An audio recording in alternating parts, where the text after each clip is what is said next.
আসসালামু আলাইকুম। আমরা এসেছি আজকে সামনাগর টিভি। এখানে আজকে ভাইজান এসেছে।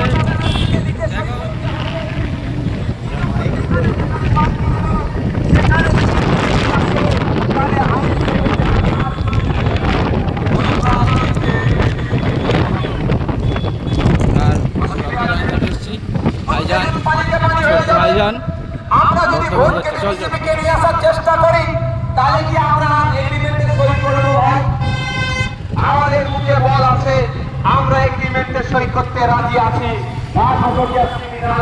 যে দলে আছে জগছুড়া নেতা যদি এখন সাসপেন্ড আছে, কবে ফিরে আসবে বোঝা মুশকিল। ওদের আজ সাসপেন্ড তো কাল সাসপেনশন উঠে যায়। যাচ্ছে বিষয়ে আমি যাচ্ছি না বিতর্কে। তো যারা আছেন তৃণমূলের বন্ধুদেরকে বলবেন, যা মমতা ব্যানার্জিকে রেডি কর, এদিকে বড় ভাইজান রেডি আছে, কবে সই করবে? আপনারা বলুন কবে সই করবেন? আমি আপনাদের চ্যালেঞ্জ দিয়ে যাচ্ছি, রাজ্যের বিভিন্ন প্রান্তে গিয়ে চ্যালেঞ্জটা করছি।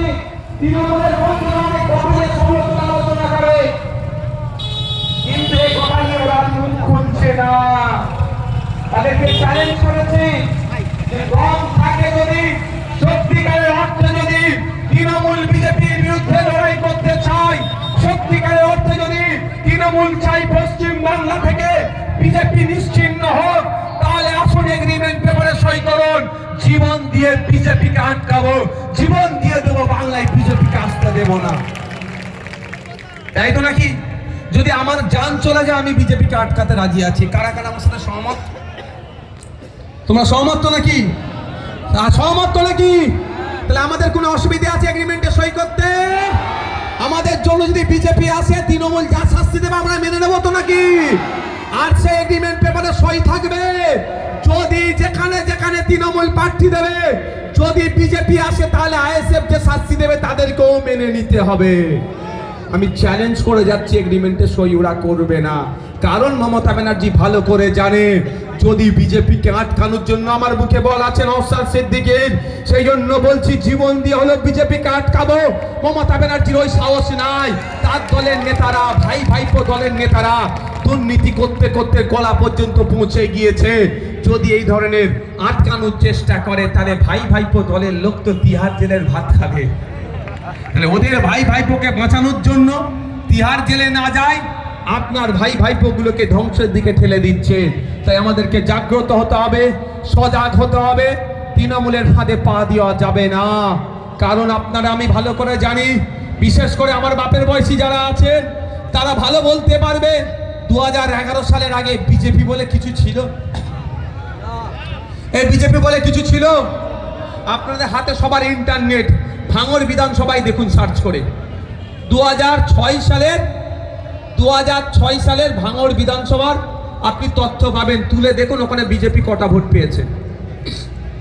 বিজেপির প্রার্থী খুঁজেই পাওয়া যাচ্ছিল না। 2011 সালের পরে বিজেপি আসলো। কেন আসলো এটা আপনাদের বুঝতে হবে। কে নিয়ে আসলো? এই মমতা ব্যানার্জি দায়িত্ব নিয়ে বিজেপিকে পশ্চিম বাংলায় নিয়ে এসেছে। আচ্ছা, আমরা সবাই তো চাই বিজেপি পরাজয় হোক। এই আমরা যারা চাই হাত তুলুন আর একবার। আমরা সবাই চাই তো নাকি? দূরে যারা আছেন, এই ভিতরে যারা আছে হাত তুলেন। আমি জোর করে হাত তুলাচ্ছি না, আমি জানতে চাই আমরা সবাই চাই তো বিজেপি পশ্চিম বাংলা থেকে হারুক? সবাই চাই তো নাকি?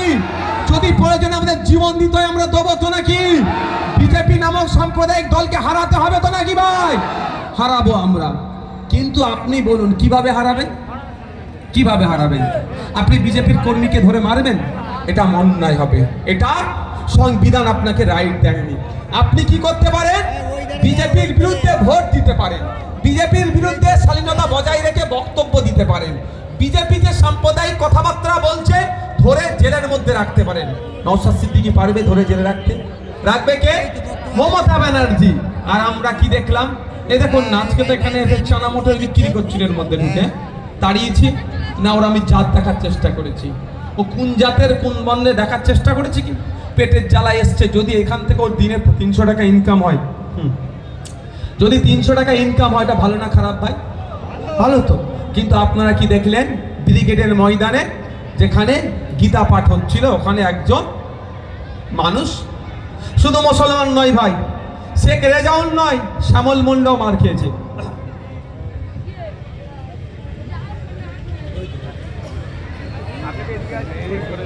কখন এসছো?